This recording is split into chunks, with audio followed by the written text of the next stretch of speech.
Hi! இன்னைக்கு ஒரு நிகழ்ச்சி. பேங்க் எப்படி வந்து மக்கள வந்து அலக்கடிக்குது அப்படிங்கிற ஒரு நிகழ்ச்சி. எனக்கே நடந்தது. அத நான் சொல்றேன். நான் இன்னைக்கு வந்து எனக்கு நகை வந்து ரெனவல்ங்க. சரி நான் போயிட்டு பேங்க்ல கேட்குறேன். ஏற்கனவே ஒரு நாள் போனேன் அப்ரைசர் லீவு. இன்னைக்கு நான் போய் கேட்குறேன். எனக்கு வந்து ரெனவல் வருது.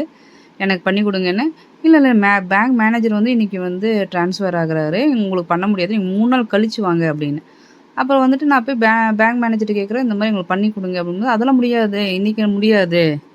நான் கிளம்புறோம். அப்புறமேட்டுக்கு நீங்க 3 நாள் கழிச்சு வாங்கன்னு. அப்ப நான் வந்து கேட்குறோம். 3 நாள் கழிச்சு வந்துட்டா, இன்ட்ரெஸ்ட் அதிகமாகும். அதெல்லாம் ஒரே இன்ட்ரெஸ்ட் தான் அப்படின்னு சொல்லிட்டாங்க. ஆனா ஆக்சுவலா 3 நாள் கழிச்சு வந்துறதுங்கிறது, நமக்கு சிபில் ஸ்கோர்ல ரிஃப்ளெக்ட் ஆகுங்க. வேற எந்த கடனும் நம்மளால வாங்க முடியாது.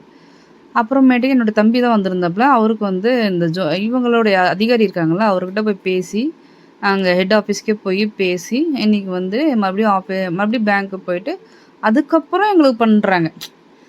அதாவது சிம்பிளா நம்ம வந்த உடனே வாங்கி வச்சு பண்ணி குடுத்துருக்கலாம். ஒரு ஒரு ஒரு 1/2 மணி நேரம் வேல தான்.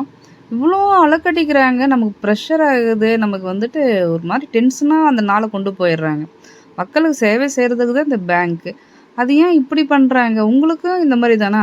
இன்னொரு இதுல நிகழ்ச்சி என்ன அப்டின்னா, இன்னைக்கு வந்து நகை அடமானம் வைக்கிறது, புதுசா வைக்கிறதெல்லாம் வாங்கிப்பாங்களாம்.